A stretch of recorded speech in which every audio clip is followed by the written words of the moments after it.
All right. In this video, I'm going to overview the procedure sections for Lab 4. In Section A, you're going to measure the distance to two objects on Earth using either a protractor with a string or your phone's compass app. In Section B, which has 3 parts, you're going to observe, identify, and measure the distance to a main belt asteroid using Earth baseline parallax. In Section C, you're going to measure the distance to Venus, again using Earth baseline parallax, and then you're going to use that measurement to determine how big the Sun-Earth distance is, how big the astronomical unit is. And then in Section D, you're going to measure the distance to Alpha Centauri, the closest star system to our own, using the astronomical unit, which you just measured, and stellar parallax. Okay, let's begin with Section A. In this section, you're going to measure distances as surveyors do. But first, you have to pick a location. If you're in an on-campus section, your instructor will pick the location for you. At the University of North Carolina at Chapel Hill, we use a very straight wall on a south-facing observation deck. It doesn't matter that the deck is south-facing, but it's important that the wall is very straight.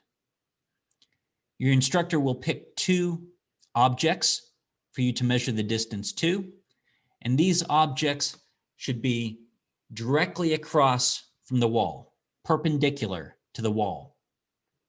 We use a smokestack on the next building over as our nearby object, and the campus water tower, which is even farther away, as our second object. Now, if you're taking this lab online, you'll need to find your own location.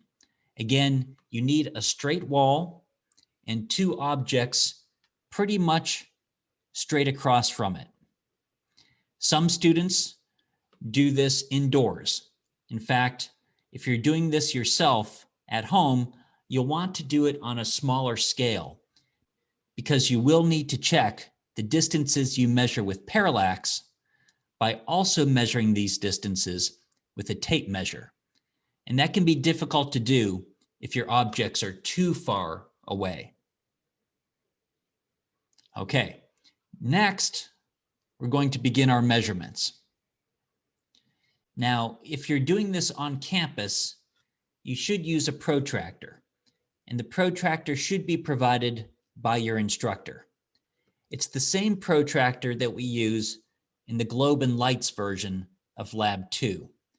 It comes with the hole pre-drilled at the 0, spot through which you can tie a string, and then you can use the string to measure angles on the protractor, as you see in this figure here. Now, if you're at home, you probably don't have one of these protractors, but what you can use is the compass app on your phone. It comes pre-installed on most phones. It's not as accurate as the protractor, but it should be good enough, particularly if the distances you're measuring are not too far away. Now, to carry out the measurement, begin by going to the left-hand side of the wall. If you're using the protractor, line the back of the protractor up flush against the back of the wall, as you see in this diagram here. Again, it's very important that you have a straight wall with a straight back edge that you can line the protractor up against. Then lower your eyes to just above the protractor and line the string up such that it's pointed at your object. Then, without moving the string, raise your head and look down at the protractor and measure the angle off the top of the protractor and estimate it to the nearest tenth of 1 degree. If you're using your phone's compass app, you don't need to worry about lining it up against the back of the wall. Just point it to the object you're trying to measure the distance to and measure the degrees off of the phone. Once you've done that, record that angle here, then mark your position on the wall, maybe by leaving a pebble, and walk to the right-hand side of the wall and repeat your measurement and put that angle here. Then you'll take the absolute value of the difference between these angles. In other words, the positive value of the difference between them. You'll record that here. That's your angular shift. Next, you need to measure the baseline, the distance between your two observing points. For this, you can use a tape measure, though you may have to use it multiple times if it's not long enough, or you can use a yardstick, end over end over end. Once you've measured the baseline, which I want you to do in feet, enter that here, and then you can use the parallax equation discussed in the background sections to calculate the distance to the object. You enter your baseline here in feet and your angular shift here in degrees, and this will be the distance to the object that you've calculated using parallax. Now, if you're at the University of North Carolina at Chapel Hill, you're measuring the distance to that smokestack on the building immediately across from the observing deck, and the true distance to that smokestack is 360 feet. If you're at a different institution on campus, you'll be measuring the distance to a different object, and your instructor will provide that distance for you. And if you're at home, you're going to have to measure the true distance yourself, again using a tape measure or a yardstick, end over end over end. Once you have that true distance, enter it here and calculate your percent error, which goes here. Then you're going to repeat this process for the object that's farther away. You'll measure your first angle and put that here, and your second angle and put that here. And then you can calculate the angular shift between them, which you'll put here. You'll measure the baseline, the distance between your two observing points, and put that here. And then using the angular shift and the baseline, you'll calculate the distance to your object using the parallax equation and put that here. Then you'll need the true distance to your object. And if you're at the University of North Carolina at Chapel Hill, it's 2,800 feet to the water tower. If you're at a different institution, the distance to your second object, your more distant object, will be provided by your instructor. And if you're at home, you'll need to measure the distance to your second object yourself. Again, using your tape measure or a yardstick, end over end over end. And that goes here. Finally, you can calculate another percent error, and that goes here. You'll discuss your sources of error here, and then we'll ask you a series of questions. Which of your measurements was less accurate? Which should have been less accurate? For a fixed baseline, at what point does parallax cease to be an accurate technique for measuring distance? And don't just say 10 kiloparsecs. That's as far out as the parallax technique currently works for astronomical observations. But that's not what we're asking. We're asking, what is the limiting factor? For example, in your measurement for a fixed baseline. And lastly, what are two ways that you could more accurately measure the distance to an object using parallax? Okay, let's move on to our astronomical observations. In section B, you're going to measure the distance to an asteroid in the main asteroid belt. In part 1, you learn how to select that asteroid and how to carry out this observation. This is described in this tutorial here. It's a difficult observation to make because you have to observe the asteroid simultaneously from both the northern and southern hemispheres. This requires special permission, which we can't give to everybody, but we will give it to your instructor, who can put this observation in for the entire class. And these data should be ready by the time you begin Lab 4. In Part 2, you'll identify which object in your images is the asteroid. You'll do this by taking a sequence of images from one of the two telescopes, aligning them and stacking them, which means averaging them together. How to do this is described in this tutorial here. Once you've done this, the asteroid will appear as a streak or as a sequence of points moving across the stacked image. Then you'll know which object is the asteroid. You'll download the stacked image from Afterglow and upload it into WebAssign here. Then in Part 3, you'll measure the distance to the asteroid. You'll do this by taking two images, one from the telescope in the southern hemisphere and one from the telescope in the northern hemisphere, that were acquired at either exactly the same time or nearly the same time. Again, you'll align and stack these images, and how to do this is described in this tutorial here. Again, you'll want to download the stacked image from Afterglow and upload it into WebAssign here. Now, in the stacked image, the asteroid should appear twice, with a very small shift between their positions. And this shift is due to parallax, from observing it from two different vantage points, one in the southern hemisphere and one in the northern hemisphere. You'll want to measure this angular shift in Afterglow using the ruler tool and enter that value in arc seconds here.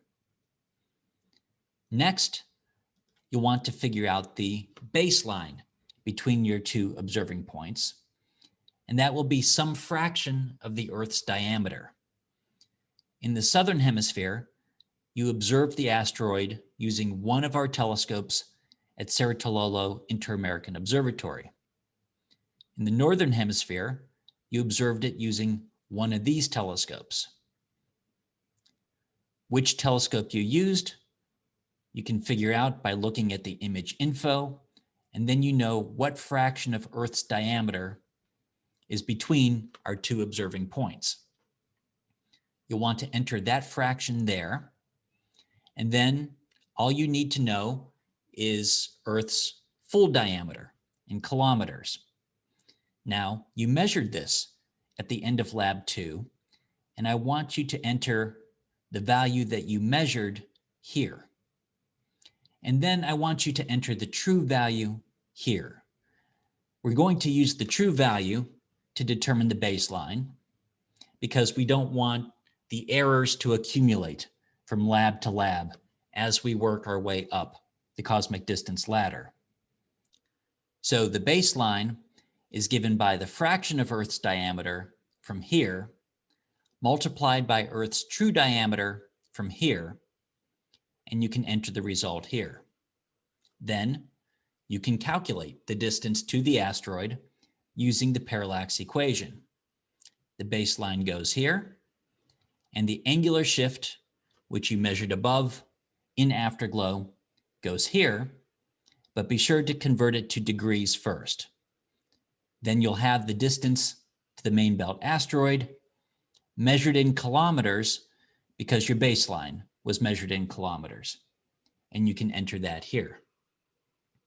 Now, main belt asteroids are typically between 10 to the 8 and 10 to the 9 kilometers from Earth. Given this, Is your measurement reasonable? You can enter that here and also discuss sources of error in this box.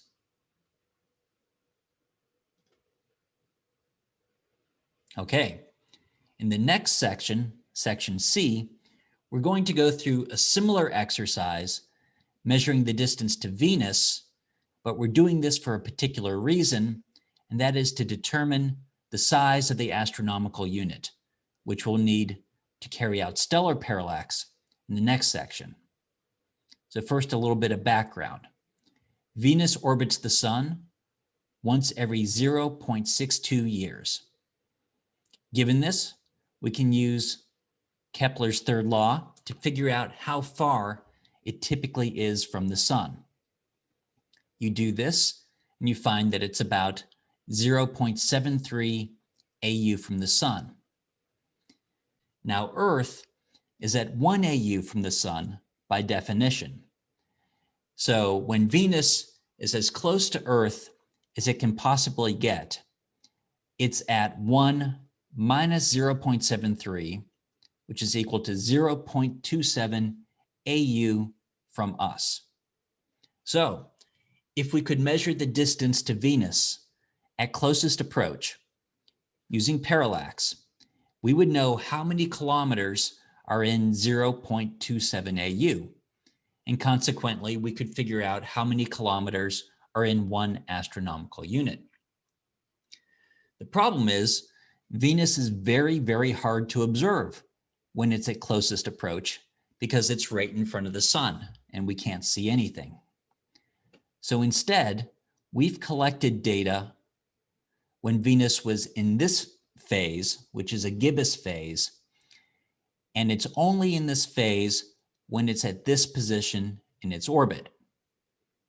You can do a little bit of geometry, and this position in Venus's orbit corresponds to a distance of 1.34 AU from us.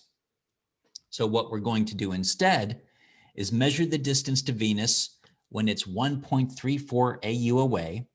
We're going to measure it using parallax. We'll get that distance in kilometers, and then we'll know how many kilometers are in 1.34 AU. And again, we can calculate then how many kilometers are in 1 astronomical unit. Now, the reason we've collected this data for you, instead of having you take another observation of Venus, is to do this measurement, we're going to need to image Venus simultaneously from different parts of the Earth in the southern hemisphere and again in the northern hemisphere. And we are going to need to align those images and stack them. But to align images, we need background stars. And this is where the problem arises. Venus is so bright that if we image long enough to see the background stars, Venus saturates and we can't carry out our measurement.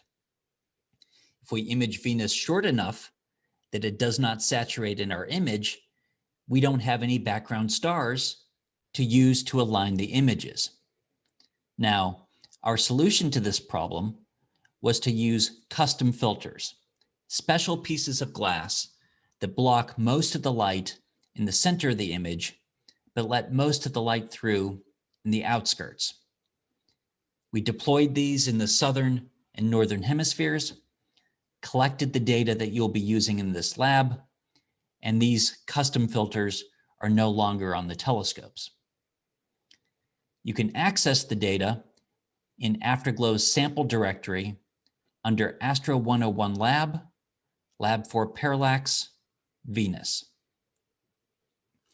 Then the analysis is just as in the previous section. You will align and stack the two simultaneously acquired images of Venus, and you'll measure the angular shift of Venus in the stacked image using the measurement tool in Afterglow. You'll upload your stacked image here. You'll input the angular shift in arc seconds here. You'll enter the fraction of Earth's diameter between the two observing points here and calculate the baseline using the true diameter of Earth. And then you'll calculate the distance to Venus when it's in this position, 1.34 AU away from us, using the parallax equation. Your baseline goes here. Your angular shift, once you convert to degrees, goes here. And you calculate the distance in kilometers, and it goes here. Again, that is 1.34 AU. So 1 AU is going to be that distance in kilometers divided by 1.34. You can enter that here. And then we give you the true value. The astronomical unit, its true value is 1.5 times 10 to the 8 kilometers. So you can calculate a percent error, which goes here, and you discuss significant sources of error here.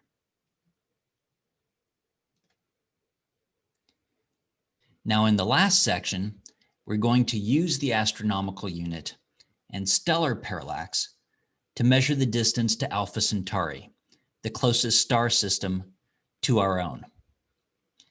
Alpha Centauri consists of two stars, A and B, and they are both very bright.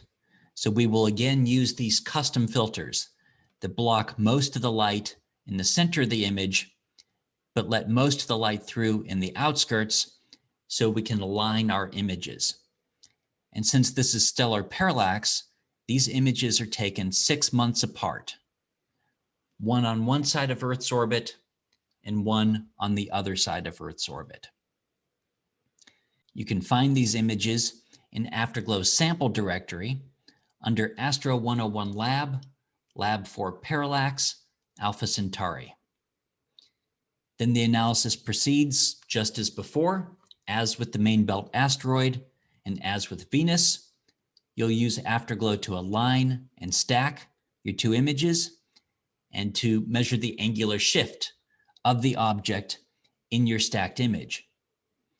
Now, with Alpha Centauri, since it's a binary system, you have two objects that you can work with. We recommend that you use the fainter of the two stars, Alpha Centauri B, to measure the angular shift. Once you're done, you can upload the stacked image into WebAssign here, and you can record your angular shift in arc seconds here. Next, we need the baseline between the two observing points. And since this is stellar parallax, these observations were taken on opposite sides of Earth's orbit. So the first question is how many AU, how many astronomical units across the diameter of Earth's orbit, not the radius, but the diameter. That goes here. And then I want you to convert that number into kilometers, first using your measurement of how many kilometers are in an astronomical unit, and then using the true value, both of which are in the previous section. We'll then calculate the distance to Alpha Centauri using the parallax equation. For the baseline, I want you to use this one that you calculated using the true value for the astronomical unit, so our errors don't multiply as we continue to work our way up the cosmic distance ladder. And then you enter the angular shift here once you've converted it to degrees, and you'll get the distance to Alpha Centauri in kilometers. You enter that here, look up the true value in kilometers and enter that here, calculate a percent error, and then discuss significant sources of error. Okay, that's it for this overview video.